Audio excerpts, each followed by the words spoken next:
चाय पी लीजिए। मैंने कोई चाय वाय ना पीनी है। दादी जी पी लीजिए ना, वैसे भी घर में इतना सब कुछ हो रहा है, सोच सोच कर आपका सर भारी हो गया होगा। चाय पी लेंगी तो थोड़ा हल्का हो जाएगा। अम्मा जी, क्या कहा बबल ने? उसने क्यों प्रबल! ओ प्रबल! प्रबल! प्रबल कहाँ है? प्रबल! अरे आप कहाँ है प्रबल? प्रबल कहाँ है? कौन प्रबल? अरे तेरा बड़ा भाई! मुझे क्या पता? ओ प्रबल! खड़क, हाँ, तू प्रबल को क्यों ढूंढ रहा है? एक पल के लिए हमारी आंख लग गई थी, मरने लग गया। प्रबल थाने चला गया। मुंह में लड्डू रखा है क्या? जोर से क्यों नहीं बोलता? लगता है वो थाने चला गया। वो थाने चला गया। हाँ जी।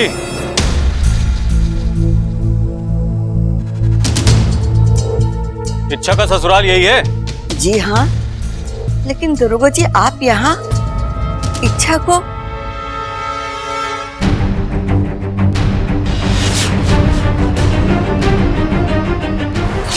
प्रबल, तू क्या कर रहा है पुलिस वालों के साथ? इन्होंने थाने आकर अपना जुर्म कबूल कर लिया है। जुर्म? कैसा जुर्म? इनका कहना है कि इन्होंने अपने छोटे भाई बबल की पत्नी इच्छा का खून किया है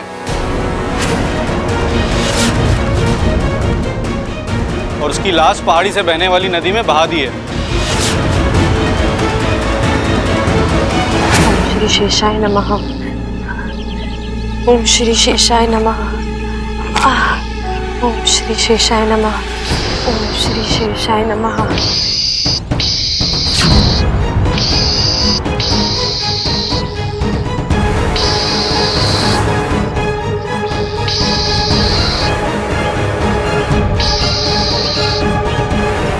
ओम श्री शेषाय नमः। ओम श्री शेषाय नमः। ओम श्री शेषाय नमः। ओम श्री शेषाय नमः।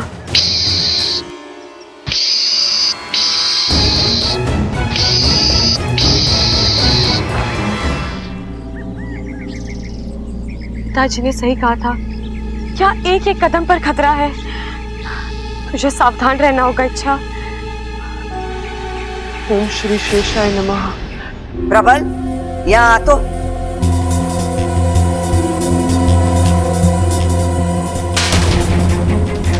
उस नदी में तो लाश बह ही नहीं सकती, 2 साल से सूखी पड़ी है। मेंढक को तैरने जितना पानी तो ना है उसमें। अच्छा दादी, वो मैंने ध्यान ही ना दिया। वो 3-4 साल से गया ना हूं ना मैं उस तरफ।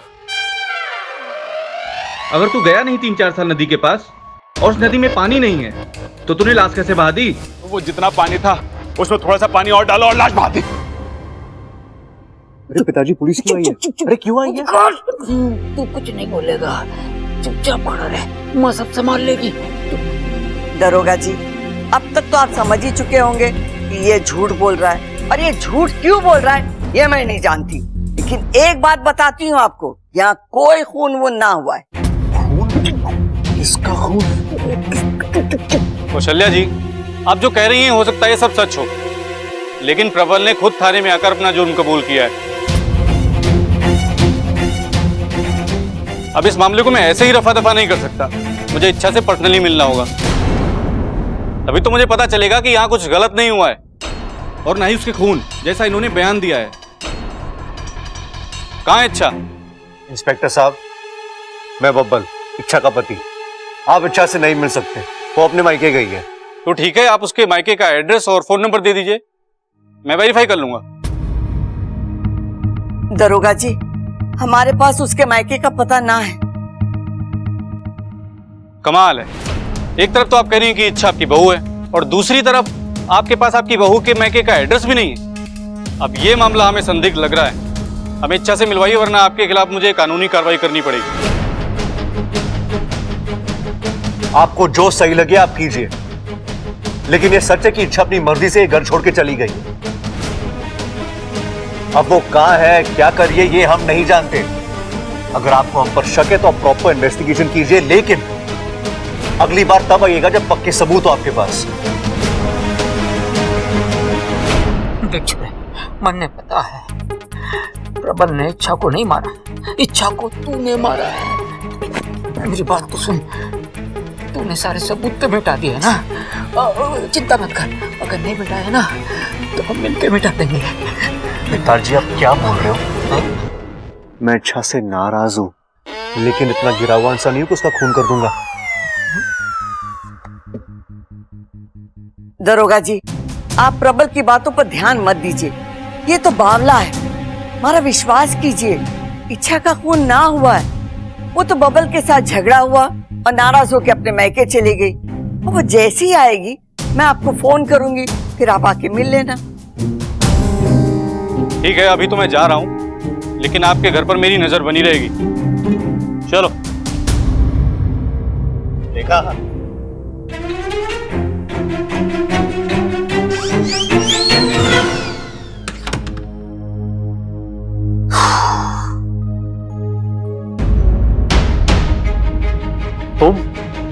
तुम यहां फिर आ गई। मैंने तुमसे कहा था ना इच्छा कि दोबारा इस घर में कदम मत रखना, तो फिर और तुम अंदर कैसे आई? हाँ? ओह, तुम तो इच्छाधारी नागिन हो ना, तुम तो कहीं से भी आ सकती हो। बब्बर जी, मैं आपसे बात कर। चुप, एकदम चुप, मुझे कुछ नहीं सुनना है। तुम जाओ यहां से यार, मुझे तुम्हारे चेहरे से भी घिन आती है। मेरी बात तो सुन लीजिए। जाओ यहां से, मुझे कुछ नहीं सुनना है। कितनी आसानी से कह दिया, चली जाओ यहाँ से। लेकिन कैसे जाऊं बब्बर जी, मैं आपसे प्यार करती हूँ और आप शायद भूल रहे हैं, जिस इच्छा से आप इतनी नफरत कर रहे हैं, उसी इच्छा की वजह से आपकी सांसें चल रही है।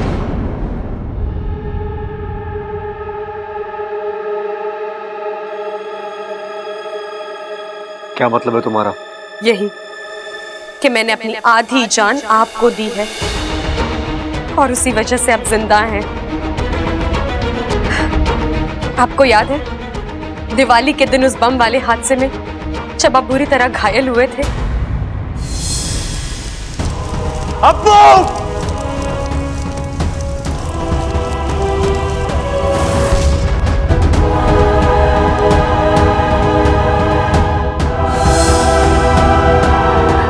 डॉक्टर ने आपको मृत घोषित कर दिया था, यहाँ तक कि आपको अर्थी पर लिटाकर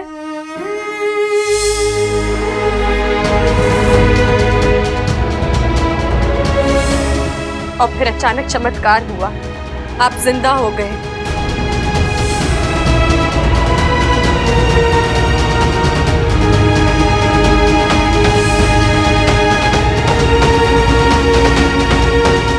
वो चमत्कार नहीं था बब्बल जी, मैंने अपनी आधी जान देकर ईश्वर से आपकी जिंदगी मांगी थी।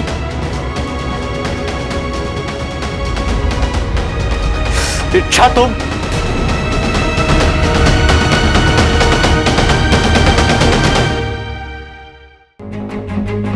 कौन हो तुम? और तुम अंदर कैसे आए? डरो मत, मैं वाकू, इच्छा का दोस्त, समझ लो भाई हूं उसका। तुम जो भी हो, तुम यहाँ क्यों आए हो? इच्छा खुद आकर तुमसे ये बात कभी नहीं कह पाती, इसीलिए मैंने कहा एक बात जान लो, तुम इच्छा के लिए बहुत खास हो। अगर इच्छा स्वार्थी होती तो अपनी आधी जान तुम्हें कभी नहीं देती। अपन तुम एक इंसान हो, आधी जान देते वक्त जो दर्द होता है वो तुम कभी नहीं समझ पाओगे। लेकिन इच्छा एक पल के लिए भी नहीं कतराई। तुम्हें बचाने के लिए, तुम्हारे परिवार की खुशियों के लिए उसने ये दर्द भी हंसते हंसते झेल ली। झूठ, तुम झूठ बोल रहे हो। तुम मनगढ़ंत कहानी बना रहे हो। जब इच्छा की कोशिश कामयाब नहीं हुई, उसने तुम्हें भेजा मुझे मनाने के लिए, है ना? नहीं बबल, ये सच नहीं है। इच्छा तो ये भी नहीं जानती कि मैं यहाँ पर हूँ। वो तो वहां क्या? दुख तो इस बात का है कि तुम इच्छा के प्यार को कभी समझ ही नहीं पाए। उसने तुम्हें अपनी सांसें दी और बदले में तुमने उसे क्या दिया? नफरत, धुतकार। बबल, तुमने उसे अपनी जिंदगी से, अपने घर से निकाल दिया, फिर भी वो नागिस्तान में लगी हुई है तुम्हारी जिंदगी बचाने के लिए। मतलब? नागिस्तान के नाग तुम्हें मारना चाहते हैं। क्या? नागिस्तान के नाग मुझे मारना चाहते हैं? क्यों? क्या बिगाड़ा है मैंने उनका? कुछ नहीं, लेकिन तुम नागिस्तान का राज जान चुके हो और नाग स्मृति के विधान के अनुसार तुम नागिस्तान के लिए खतरा हो, इसीलिए वो सब तुम्हें खत्म करना चाहते हैं। वो इच्छा पर जबरदस्ती कर रहे हैं कि वो तुम्हें दी हुई आधी जान वापस ले ले, क्योंकि दी हुई आधी जान वापस लेना आसान है, बस कुछ मंत्र पढ़ने हैं। लेकिन फिर भी वो उनकी बात नहीं मान रही, क्योंकि वो तुमसे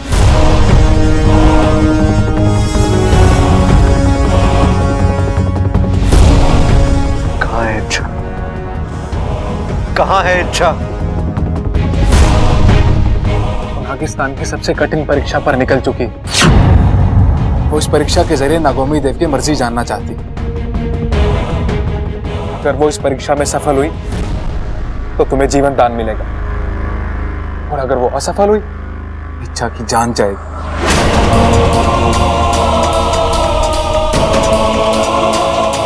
क्या ये तुम क्या कह रहे हो बाकू? मुझसे कितनी बड़ी गलती हो गई। मैंने इच्छा पे भरोसा नहीं किया और मैं दुनिया का सबसे बड़ा बेवकूफ हूं मैं। बाकू प्लीज मुझे इच्छा के पास ले चलो, मुझे उससे मनाना है, उसे वापस लाना है। प्लीज बाकू मेरी मदद करो प्लीज, मैं जी नहीं पाऊंगा उसके बगैर। इच्छा नेवला क्षेत्र के जंगल में है और तुम नागो और नेवलों की दुश्मनी तो जानते हो ना। उसका वहां से बचकर आना लगभग असंभव है। इच्छा भी वाकई में पागल है। उसने एक ऐसे इंसान के लिए अपनी जिंदगी दांव पर लगा दी जिसे उसके प्यार की कदर ही नहीं है। और अब इच्छा से क्यों मिलना तुम्हें, जब तुम्हें उसकी बातों पर भरोसा ही नहीं है? तो पता नहीं तुम्हारे बिना कैसे जी पाएगी वो। लेकिन एक बात की तो तसल्ली है, अब बार बार दुखी नहीं होगी वो। बार बार अपने पति के तिरस्कार और अविश्वास का सामना नहीं करना पड़ेगा उसे। बाकू प्लीज ऐसा मत कहो, ले चलो मुझे इच्छा के पास। मैं जाऊंगा नेवला क्षेत्र के जंगल में। ये आसान नहीं है बबल। असंभव तो नहीं है ना? वहां जाने का मतलब है मौत। वहां जाऊंगा तो शायद मर जाऊंगा, लेकिन इच्छा के बगैर मैं जीते जी मर जाऊंगा बाकू। इससे अच्छा यह है कि मैं वहां जाऊं। तुम इच्छा के भाई हो ना, ले चलो मुझे उसके पास। ओम श्री शेषाय नमः। ओम श्री शेषाय नमः। ओम श्री शेषाय नमः।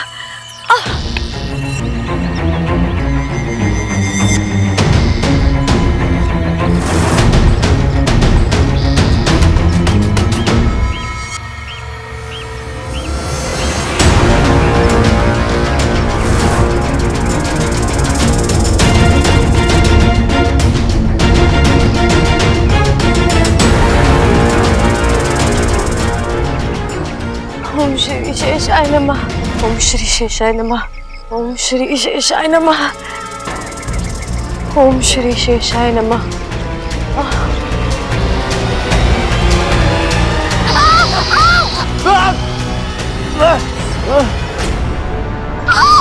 बाबा जी!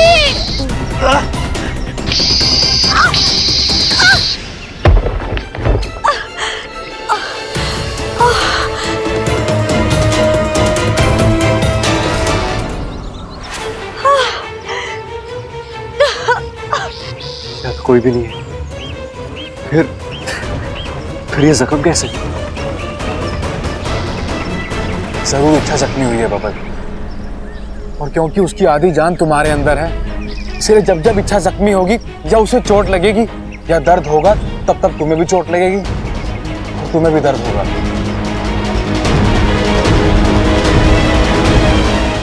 इसका मतलब इच्छा भी वो निश्चित ही किसी मुसीबत में है। तुम्हें जल्द से जल्द उस तक पहुंचना होगा और उसे बचाना होगा। हमारी इच्छा को बचा लो बबल, उसे जिंदा वापस ले आओ।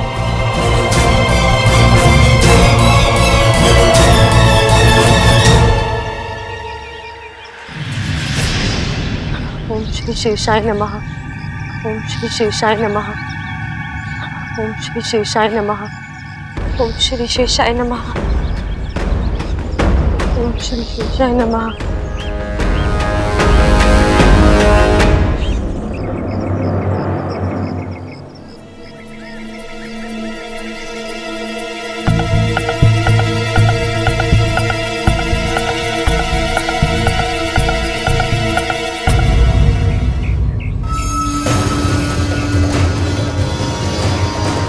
इच्छा इच्छा ओम श्री शेषाय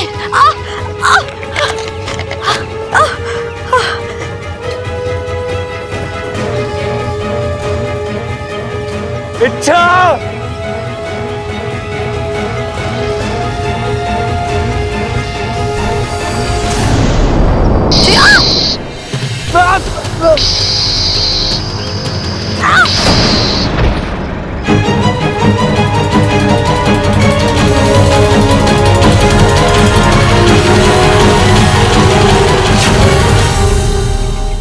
इच्छा इच्छा बब्बर जी इच्छा इच्छा कहाँ हो तुम? इच्छा मैं आ गया हूँ। इच्छा ओम श्री शेषाय नमः। इच्छा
इच्छा तुम पीछे हटो।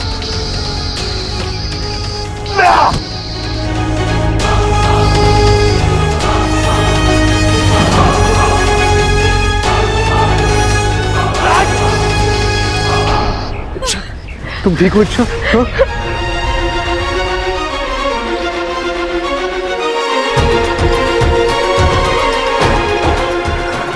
तुम ठीक हो? बब्बर जी आप यहाँ क्यों आए? आप जख्मी हो गए हैं, आपको यहाँ नहीं आना चाहिए था। इच्छा मुसीबत में और बब्बल ना आए, ऐसा हो सकता है क्या? शादी के फिर लेते वक्त मैंने तुमसे वादा किया था कि अगले 7 जन्मों तक तुम्हारा साथ दूंगा, खुशियों में भी कठिनाइयों में भी। इच्छा बीच में थोड़ा बह गया था, लेकिन अब संभल के हूँ। सॉरी इच्छा, मैंने इसकी कोई जरूरत नहीं है बब्बर जी, आप यहाँ तक आए, इसी से पता चलता है मुझसे कितना प्यार करते हैं।